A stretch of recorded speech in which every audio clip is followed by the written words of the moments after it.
আমাদের সারা দেশ থেকে হাজার হাজার লোকজন আসবে এবং সাধারণ মানুষও এই গণসমাবেশে অংশগ্রহণ করবে। দর্শক, এই মুহূর্তে আমরা রয়েছি সোহরাওয়ার্দী উদ্যানে। আর এই উদ্যানে আগামী 24শে এপ্রিল অনুষ্ঠিত হতে যাচ্ছে বাংলাদেশ খেলাফত মজলিসের আয়োজনে গণসমাবেশ।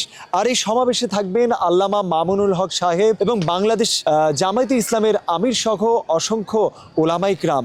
এবং কেমন প্রস্তুতি চলছে সেই ব্যাপারে আমরা কথা বলবো বাংলাদেশ খেলাফত মজলিসের কেন্দ্রীয় নেতৃবৃন্দদের সাথে। আমরা আজকে এখানে দাঁড়িয়ে আছি ঐতিহাসিক সোহরাওয়ার্দী উদ্যানে।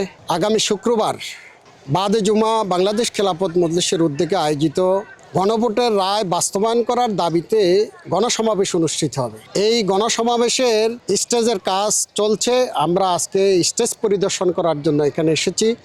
আমরা আশাবাদী শুক্রবার সকালেই আমাদের সারা দেশ থেকে হাজার হাজার লোকজন আসবে, আমাদের সংগঠনের নেতাকর্মীরা আসবে এবং সাধারণ মানুষও এই গণসমাবেশে অংশগ্রহণ করবে। এবং আমরা এই ঐতিহাসিক সোহরাওয়ার্দী উদ্যানেই জুমার নামাজ আদায় করব সকলকে নিয়ে।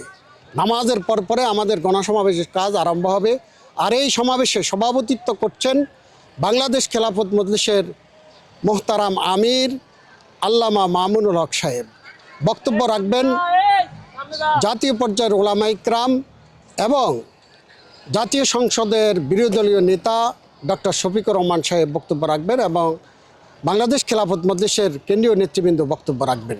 আমি দেশবাসীকে এবং সর্বস্তরের জনতাকে শুক্রবারের এই গণসমাবেশে গণরায়কে বাস্তবায়ন করার দাবিতে গণসমাবেশে সফল করার জন্য সকলকে যোগদান করার জন্য আহ্বান জানাচ্ছি। আমরা সরকারকে মেসেজ দিতে চাই যে 70% জনগণ যে গণভোটকে জয়যুক্ত করেছে, আপনারা কেন সংসদে গিয়ে গণভোটের এই রায়কে, জনগণের এই রায়কে বাতিল করে দিচ্ছেন?